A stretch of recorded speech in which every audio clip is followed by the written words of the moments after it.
pessoal, tudo bem? Aqui é a professora Fernanda Keller, da disciplina de Ciências, e hoje a gente inicia a nossa quinta aula estudando um pouquinho mais sobre alguns sistemas do nosso corpo humano.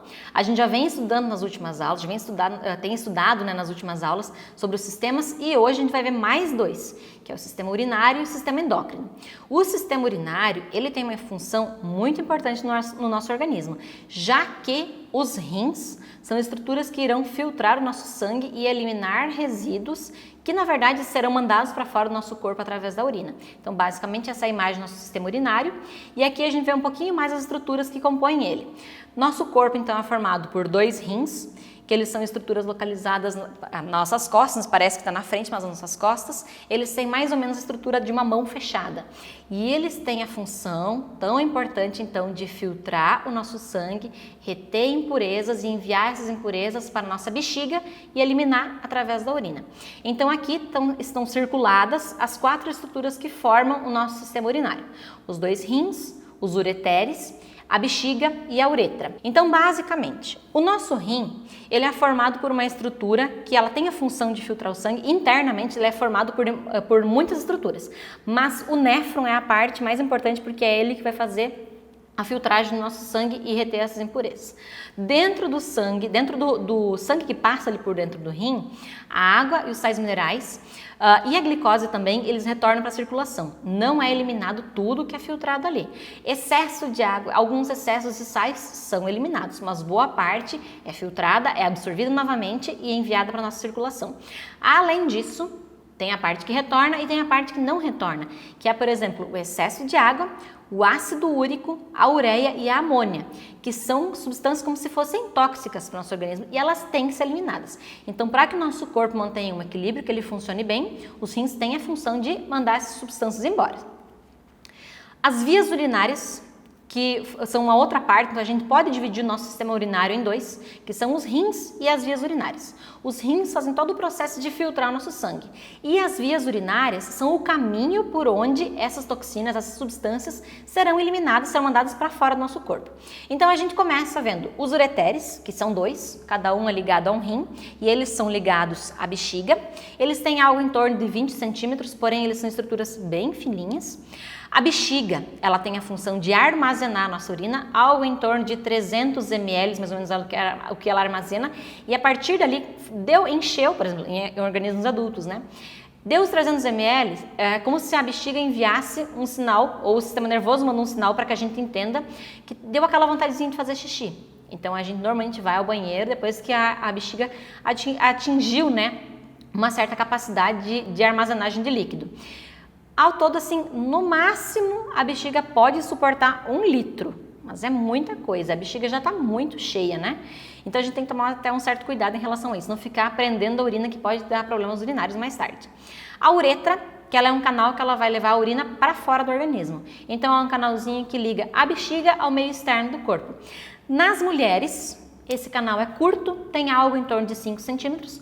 Nos homens, como é o mesmo canal, só que nos homens ele percorre todo o caminho do pênis, toda a extensão do pênis, ele é um canal mais longo, chega a algo em torno de 20 centímetros, desde que ele sai da bexiga, passa pelo interior até chegar ao meio externo. Mas a função é a mesma nos dois organismos, tanto masculino quanto feminino. Não muda nenhum órgão na parte feminina ou masculina do sistema urinário, porém muda um pouquinho o tamanho, principalmente da uretra, né, que influencia.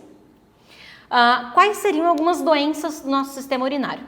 As infecções bacterianas, que vale ressaltar que por causa das mulheres terem o canal da uretra menorzinho, é mais fácil acontecer problemas urinários, infecção urinária, por exemplo, por usar roupa mais apertada, às vezes o material da calcinha que utiliza que não absorve a umidade, por exemplo, não permite muita ventilação do lugar, né, que a gente usa roupa apertada, roupa fechada, muito tempo sentada, então pode fazer com que facilitar, na verdade, o desenvolvimento de infecções bacterianas. Cálculos renais, que eles são comuns muitas vezes, às vezes tem alguma ligação genética, mas muitas vezes está associado associado com o consumo alto de alimento rico em sódio, em sal e baixo consumo de água. Então, os rins filtram nosso sangue, retêm esses cristais de sais que não conseguem ser eliminados, eles vão formar pequenas pedrinhas dentro do nosso rim.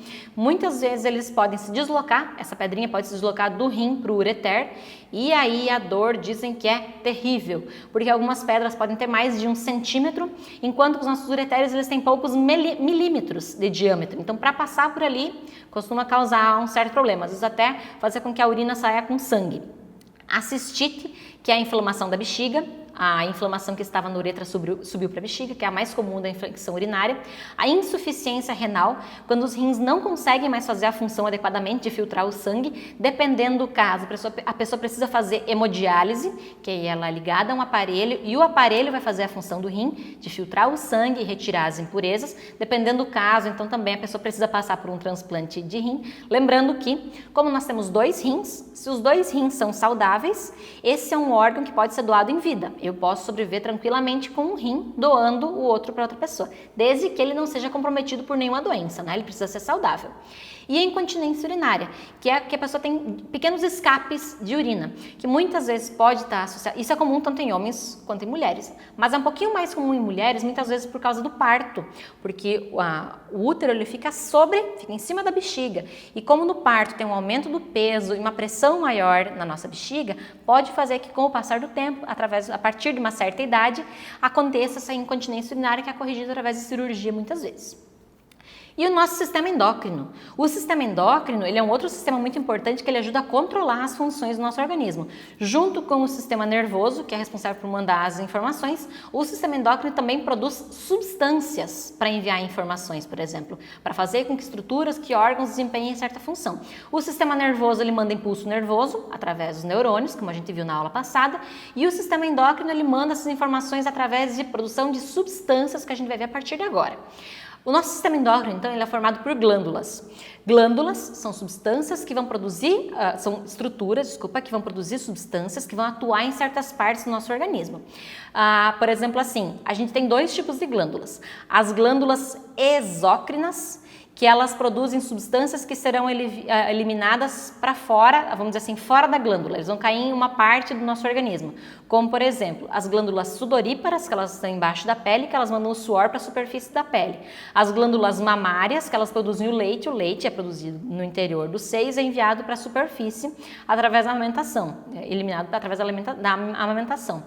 As glândulas sebáceas, por exemplo, que elas também ficam embaixo da pele, abaixo da nossa pele, né? E elas produzem aquela gordurinha que tem a função de proteger a nossa pele, como glândulas salivares, lacrimais e tudo mais. São exemplos de glândulas exócrinas. Mas as mais importantes que a gente vai ver hoje, né, do sistema endócrino, são as glândulas endócrinas. Então, elas não têm canal de comunicação para enviar essa produção para uma certa parte do organismo, mas elas lançam diretamente a sua produção no fluxo sanguíneo, nossa corrente sanguínea. Só que o que ela produz é chamado de hormônio, enquanto que o que a glândula exócrina produz é chamado de secreção.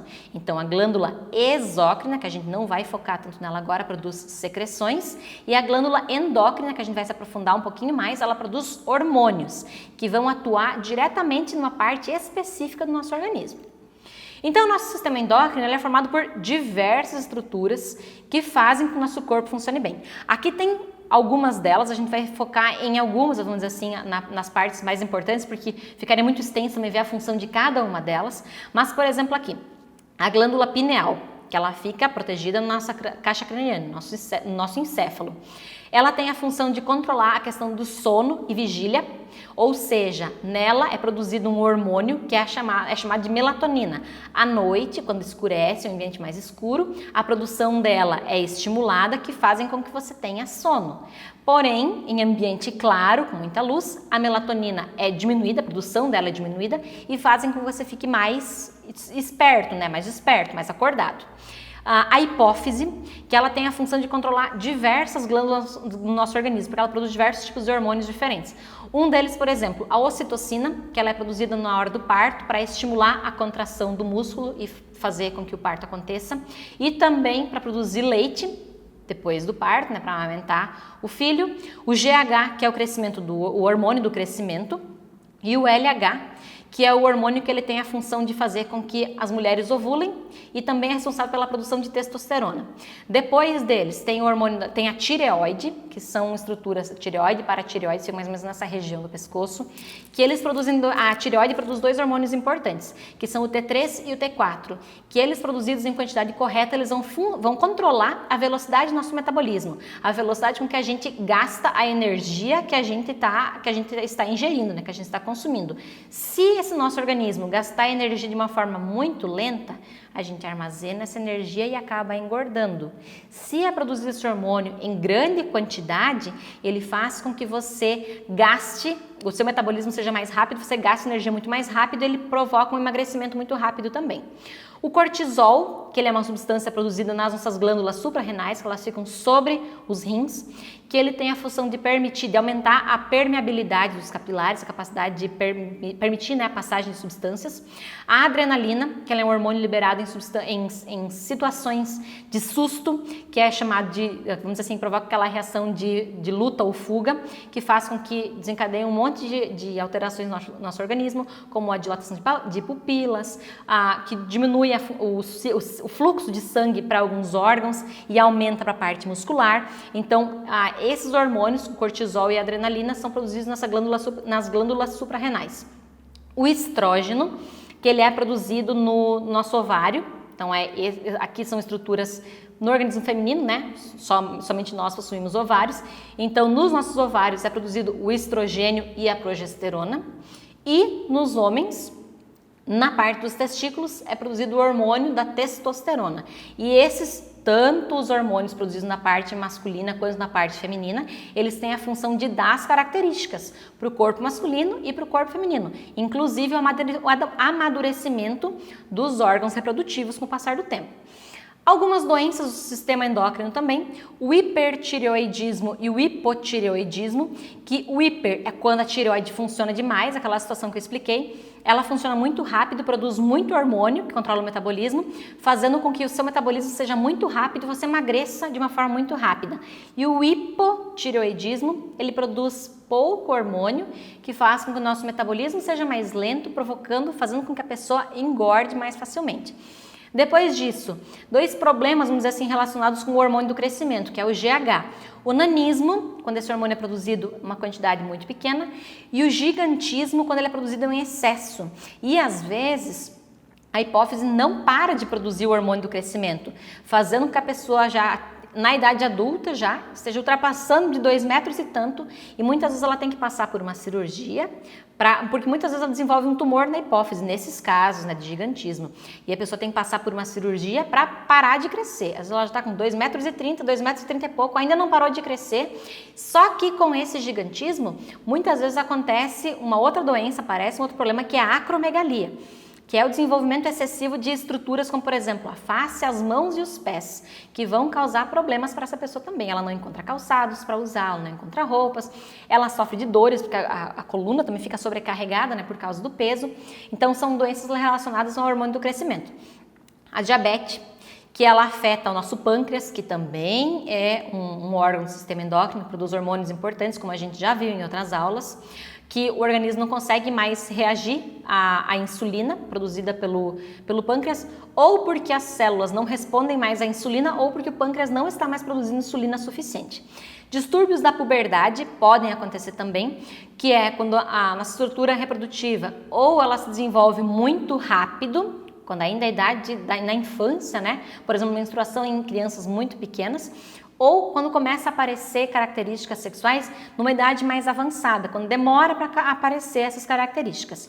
A osteoporose, também uma doença bem importante, que ela é mais comum em pessoas mais velhas, que ela influencia na questão da absorção de cálcio dos nossos ossos, tornando esses ossos mais porosos e afetando inclusive o nosso sistema esquelético, que é o sistema formado pelos ossos, que tem a função de sustentar e proteger as estruturas do nosso corpo. A obesidade também, que é mais uma doença que ela pode aparecer nas pessoas, não necessariamente só por causa da má alimentação, mas ela pode ter uma relação com o mau funcionamento de algumas glândulas no nosso sistema endócrino, fazendo com que essa pessoa tenha maior retenção de líquido e que desacelere o metabolismo, fazendo com que ela armazene mais facilmente energia, ganhando peso também mais facilmente. Tá certo, pessoal? Essa foi a nossa aula de hoje. Espero que vocês tenham gostado. Assistam a aula quantas vezes for necessário para entender um pouquinho melhor o assunto. Leiam a mais, pesquisem a mais, textos complementares para aumentar a informação a respeito do assunto. Não deixem de fazer as atividades e eu aguardo vocês na próxima aula, tá bem? Beijos, até mais!